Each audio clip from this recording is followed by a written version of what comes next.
दोस्तों, आज हम लोग बात करने वाले हैं भारत का मिसाइल मैन के बारे में। आप तो फोटो देख के तो जान गए होंगे मैं किसके बारे में बोलना चाहता हूँ। तो आज हम बात करने वाले हैं missile man doctor APJ Abdul Kalam के बारे में। तो चलिए शुरू करते हैं। डॉक्टर एपीजे अब्दुल कलाम, जिनका जन्म 1931 मसीहा अक्टूबर 15 में हुआ था तमिलनाडु के रामेश्वरम ग्राम में।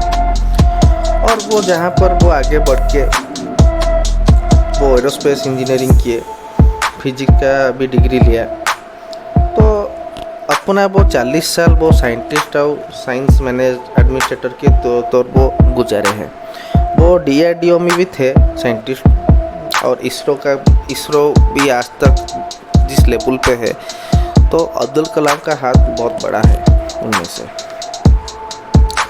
दोस्तों, कभी तो आप सुने ही होंगे कि दुनिया का बहुत बड़ा टैलेंट स्कूल के पीछे वाला बेंच में मिलता है, जो हम लोग आज बैक बेंचर बोलते हैं। तो ये कहने वाले डॉक्टर एपीजे अब्दुल कलाम ही थे। दोस्तों, अब्दुल कलाम की कहानी तो नहीं, या इतिहास बोल सकते हैं। उनका इतिहास जितना आश्चर्यजनक भी है उतना दर्दनाक भी है। तो वो जब अपना खर्चा वो पढ़ने के लिए जो खर्चा वो पेपर भेज के ही निकालते थे, और वो एक मुसलमान परिवार में पैदा हुए।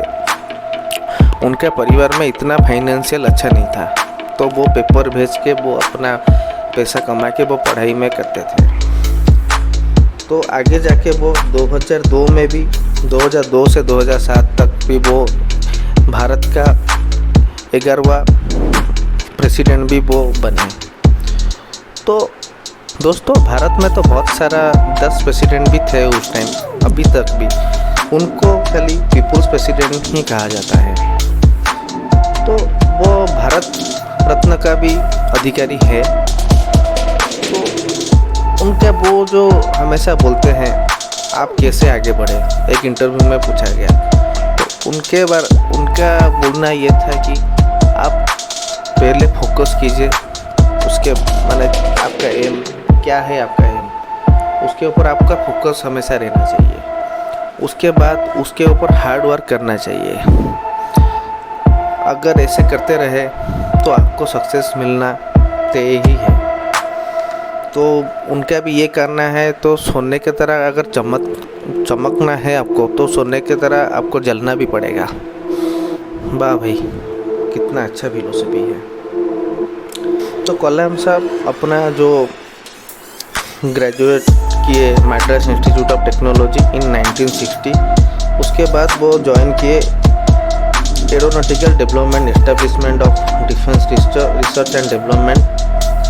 उसके बाद वो DRDO में भी काम करने लगे। DRDO भी आज जिस मुकाम तक है, तो बोला जाता है अब्दुल कलाम का ही बहुत बड़ा हाथ है। उसके बाद वो इसरो में भी काम किए।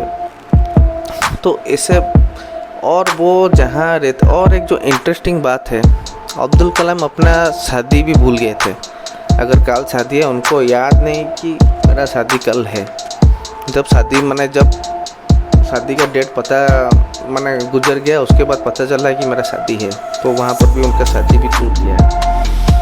तो कितना फोकस वाला आदमी थे वो। तो अगर हम लोग ऐसे ही फोकस करके आगे बढ़ेंगे तो हम लोग भी आगे बढ़ सकते हैं। तो आपका राय क्या है?